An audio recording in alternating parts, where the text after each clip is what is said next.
Let me tell you what just happened in your brain when you clicked on this video. The anticipation of most types of rewards increases the level of dopamine in the brain, and it functions as a neurotransmitter and neuromodulator.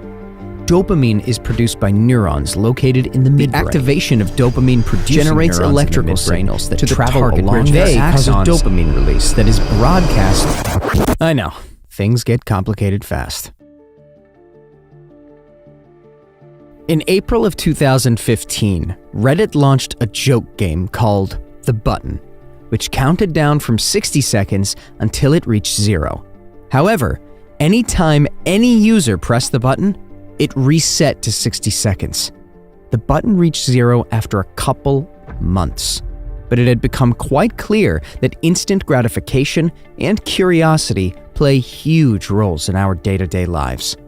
Social media also uses the red button ideas by spamming you with notifications and using colorful badges to bring your eyes to them. Despite your knowledge of the unimportance of the badge, you nonetheless click on it, intrigued to find out more about the post. That's one way social media is designed to be addictive. The red button trope is far from a mere part of science fiction. It plays through us daily, prevalent in our everyday lives as it pulls the strings to what actions we take and uses reverse psychology into tempting us to take actions. If agencies make a lot of money using this strategy on us, why can't we use it ourselves for motivation?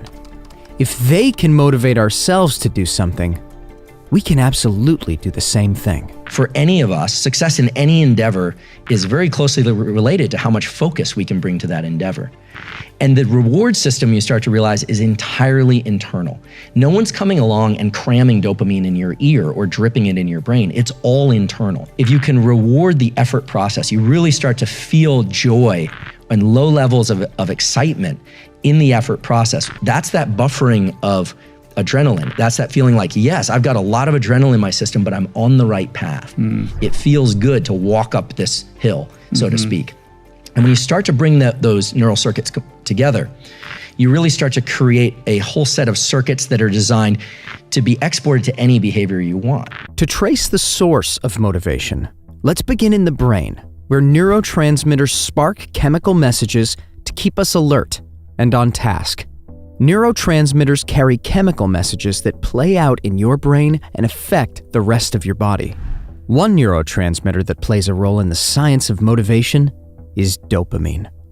Dopamine's chemical signal gets passed from one neuron to the next, and between those two neurons, dopamine interacts with various receptors inside the synapse. For motivation specifically, it matters which pathway dopamine takes.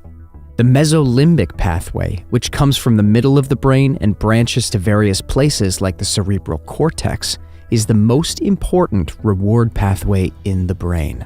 One of the mesolimbic stops is the nucleus accumbens. Increased dopamine in the nucleus accumbens signals feedback for predicting rewards. Your brain recognizes that something important, good or bad, is about to happen, thus triggering motivation to do something. But now here's the big question. How do you do that? Do you actually have any control over your own dopamine levels? Or is this all just behind-the-scenes brain magic? How do we remain motivated to pursue goals when the gratification is days, months, or years in the future? A lot of people talk about dopamine as this thing that you get when you publish the book, or when you get the book deal, or when something wonderful happens, like your child's born. And that's true.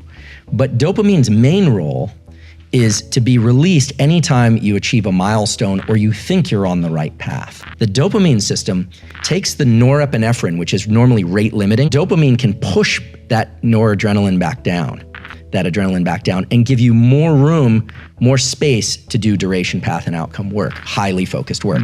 The answer lies in the dopamine systems. They are tightly connected to the prefrontal cortex, PFC, that does the decision-making. More than any other part, the you part of your brain is your PFC. The dopamine system is tightly connected to the PFC through the mesocortical pathway. The pleasure and motivation machine, which is the dopamine system, acts in harmony with cortical and the limbic systems.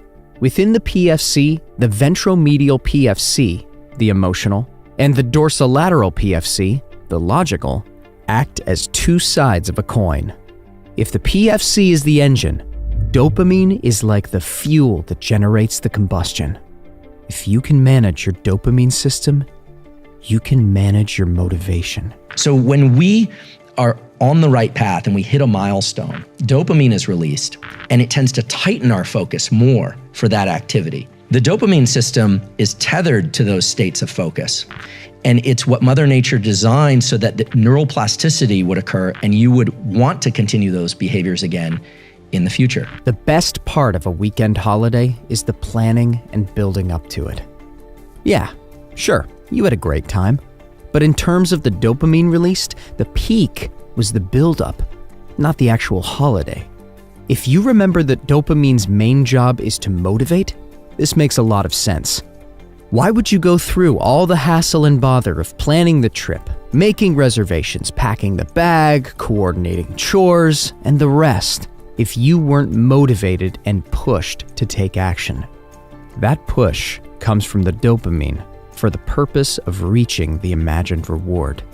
If you were to ask very hard workers who still enjoy it their secret to you, you would most likely hear very wise words, but not the core reason. To get the real answer, you have to ask a question, not to the person, but to their brain. Dopamine gets you out of bed and keeps you going. Because the PFC and the dopamine centers of the brain are connected through the mesocortical pathway, the way you think about a certain type of task actually affects how much dopamine is released, and naturally, how motivated you are to pursue that task. This is why coaching works. Visualize the dream. This is why bonus and other compensation systems work. Imagine what you could buy. This is why startups work. Imagine the exit. This is, to a certain extent, how life works. We are always motivated by a future reward. People think of the dopamine system as this kind of like catch-all for reward. Oh, you get likes on Instagram and it makes you feel good. That's not really how it works. And the important thing to understand is when you start getting a convergence of norepinephrine, so that level of agitation, duration path outcome, acetylcholine, and dopamine, now you're starting to wire in the behaviors that make people really good at certain things.